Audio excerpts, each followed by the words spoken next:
మీ అందరికీ స్వాగతం. మనోశాస్త్ర వైజ్ఞానికుల్లో ప్రముఖుడు పావ్లోవ్. ఈ పావ్లోవ్ ఒక ఎక్స్పెరిమెంట్ చేశాడు. దానికి పావ్లోవ్స్ డాగ్ ఎక్స్పెరిమెంట్ అని పేరు. ఓ కుక్కకి ప్రతిసారి తిండి పెట్టే ముందు ఒక బెల్లు కొట్టి తిండి పెట్టేవాడు. కొన్నాళ్ళకి గంట కొట్టగానే ఆ కుక్కకి లాలాజలం ఊరడం, ఆకలి కావడం ఇవన్నీ అబ్జర్వ్ చేశారు. దీన్ని కండిషనింగ్ అంటారు. వాటిల్లో verbal conditioning, non verbal conditioning, visual conditioning ఇన్ని రకాలు ఉన్నాయి. వర్బల్ కండిషనింగ్లో ఒక ఎగ్జాంపుల్ చెప్పాలనుకున్నాను.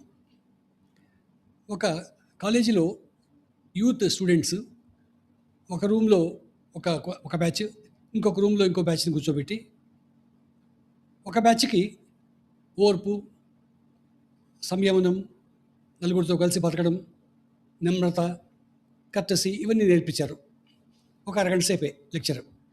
అదే సమయంలో ఇంకొక రూమ్లో ఉన్న విద్యార్థులకి పోరాటం, ప్రపంచంలో జరిగే అన్యాయాలు, ఫ్రెంచ్ రెవల్యూషను, చీ గుబేరా లాంటి ఎగ్జాంపుల్స్ చెప్పారు అక్కడ అరగంట సేపు. ఆ స్టూడెంట్స్ మీద ఈ లెక్చర్ల ప్రభావం ఎలా ఉందో గమనించడానికి ప్రయత్నం చేశారు. ఒక స్మాల్ లాబీలో ఇద్దరు ఈ ఎక్స్పెరిమెంట్ చేసే ఇన్స్ట్రక్టర్లు దారి మధ్యలో నిలబడి సంభాషణ జరుగుతోంది.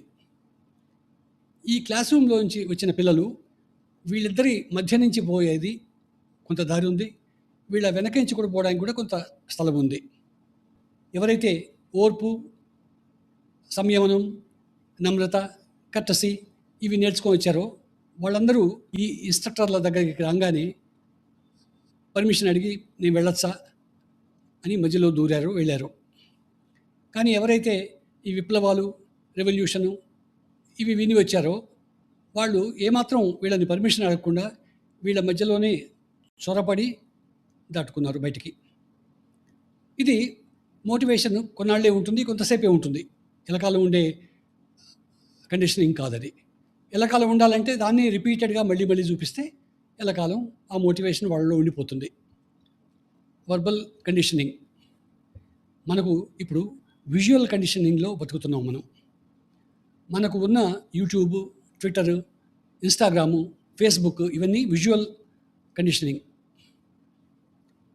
ఆ ప్లాట్ఫామ్లు కంటెంట్ మీద మాకేమాత్రం కంట్రోల్ లేదు, ఆసక్తి కూడా లేదు.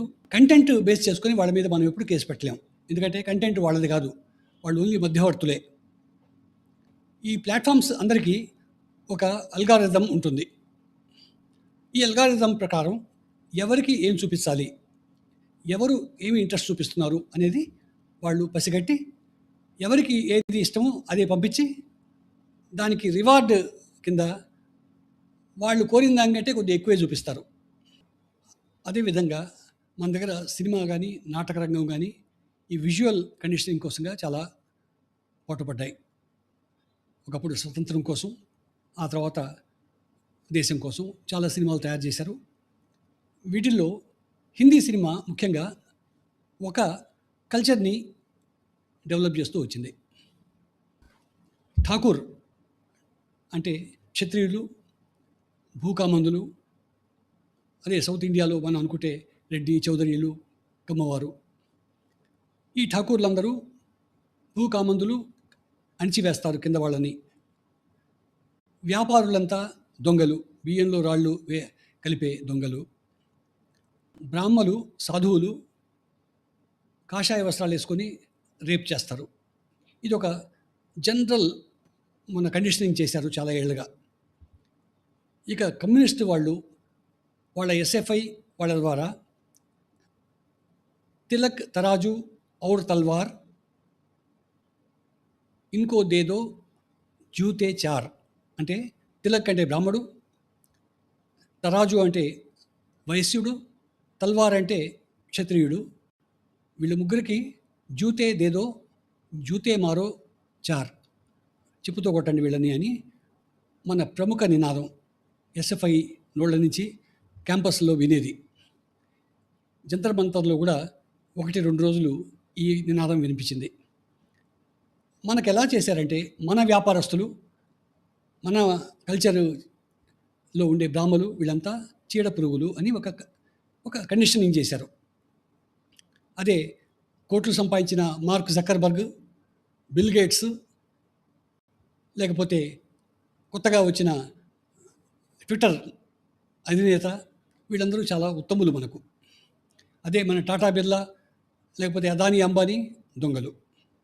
ఇది ఒక కండిషనింగ్ మనకు. నెహ్రూ దృష్టిలో కూడా ప్రాఫిట్ అనేది ఒక బూతు పదం, ఇండియన్ నేషనలిజం అనేది బూతు పదాలు. ఇటువంటి పరిస్థితుల్లో 2014లో ఒక పెను మార్పు వచ్చింది మోదీ ద్వారా. మోదీ కల్చరల్ నేషనలిజం అని కొత్త బాట వెతుక్కున్నాడు. ఆయన ఇది వెతుక్కోవడానికి కారణం ఏంటంటే, మాస్ కన్వర్షన్స్ ఇండియాలో అయ్యి హిందూ మతం నుంచి కట్టలుగా క్రిస్టియానిటీకి వెళ్ళిపోతుంటే దాన్ని అడ్డుకట్ట వేయడానికి కోసంగా ఇండియన్ కల్చరల్ నేషనలిజం అని చెప్పని ఒక బాట పట్టుకున్నాడు. పోప్ ఎలా అయితే క్రిస్టియానిటీ పెంచమని అడుగుతాడో, అయతుల్లా ఖమేనీ ఎలా ఇస్లాం మతం పెంచమంటాడో, ఒక మోదీ హిందూ మతం సపోర్ట్ చేయాలని అనడంలో ఏమాత్రం అసమానత లేదు. ఇప్పుడు ఇండియన్ కల్చరల్ నేషనలిజం అనేది మోదీకి మోటో, కాంగ్రెస్ పార్టీకి అది భూత పదం. కాంగ్రెస్ పార్టీ ఒక ఫ్యామిలీ ఏలిన పార్టీ. ఆ ఇంట్లో ఒక్కొక్కరు ఒక్కొక్క మతం, అత్తగారు ఒక మతం, అల్లుడు ఒక మతం, కోడలు ఒక మతం, ఈ టైప్ వాళ్ళు. అటువంటి వైవిధ్యం ఉన్న ఫ్యామిలీ నడిపే కాంగ్రెస్ పార్టీలో అంతకంటే మనం ఎక్స్పెక్ట్ చేయలేము. ఎందుకంటే వాళ్ళు అందరికీ సమానంగా ఉండాలి, ఇంట్లోనే తగులు పెట్టుకోలేరు కదా. అదే భారతీయ జనతా పార్టీలో ఉండే వీళ్ళంతా దాదాపు ఒక మతానికి చెందిన వాళ్ళు కాబట్టి ఆ మతం గురించి వత్తాసు పలుకుతారు. మొన్న జరిగిన సిజేపీ ప్రొటెస్ట్లో ఫేస్బుక్ వాళ్ళు వాళ్ళ అల్గారిథంని మార్చారు. ఇది ఎలా ప్రూవ్ అవుతుందంటే, మోదీ భక్తులు 35% ఉంటారు, ఎందుకంటే ఓటు షేర్ అదే కాబట్టి. నాన్ మోదీ వాళ్ళంతా 65% ఉంటారు. ఇంతవరకు 35% వాళ్ళకి సరిపోయిన వేదం గురించి, వేదాంతం గురించి, గుళ్ళ గురించి, వీటి గురించి ట్విట్టర్లో కానీ ఇన్స్టాగ్రామ్లో కానీ అంతా విజువల్ ఫీడ్స్ వచ్చేవి. ఈ 65% నాన్ బీజేపీ వాళ్ళకి బీజేపీ చేసే అన్యాయాలు, అక్కడ గొడవలు, ఇక్కడ చంపారు, ఇక్కడ ముస్లింని ఇబ్బంది పెట్టారు, ఇవి ఫీడ్స్ వస్తుంటాయి వాళ్ళకి. కానీ ఈ సిజేపీ ప్రొటెస్ట్ మొదలైన తర్వాత అల్గారిథంలో కొన్ని మార్పులు చేసి నాన్ బీజేపీకి ఇష్టమైన కంటెంట్ కూడా బీజేపీ భక్తులకి పంపించారు. ట్విట్టర్ ఓపెన్ చేస్తే మీకు సిజేపీలో జరిగే దృశ్యాలే కనిపించాయి. నిరాహార దీక్ష చేస్తున్న ఒక 5-6 మంది స్టూడెంట్స్, వాంగ్చుక్, అన్నాలు పంచి పెడుతున్న ఒక జునైద్ భాయ్, ఒక సర్దార్జీ, అశక్తంగా నేల మీద పడుకో ఉన్న పిల్లలు, గాలి, నీరు, వాన వాటికి ఎడుతూ విసనకర్రలు విసురుకుంటూ ఉన్న పిల్లలు, ఇవన్నీ మనకు ఎక్కువ కనిపించాయి. ఇవి చూసిన తర్వాత ఏ తల్లిదండ్రులైనా అయ్యో మోదీ ఇంత దుర్మార్గుడా అనే భావం రాకుండా పోదు. సో వాళ్ళ ఉద్దేశం ఏంటంటే, ఈ కండిషనింగ్ చేసి వీలైనంత వరకు ఆ 65%కి పెంచడానికి కోసంగా కారణం. ఈ ఫీడ్స్ అందరికీ ఎక్కువైనాయి. ఈ అల్గారిథంని మార్చినట్టుగా తేలింది. జుకర్బర్గ్ని మెయిటీ అంటే ఐటీ మినిస్ట్రీ వాళ్ళు దానికి జవాబు అడిగారు, అల్గారిథం ఎందుకు మార్చారు అని. వాళ్ళ పక్షపాతం దీంట్లో కనపడుతోంది.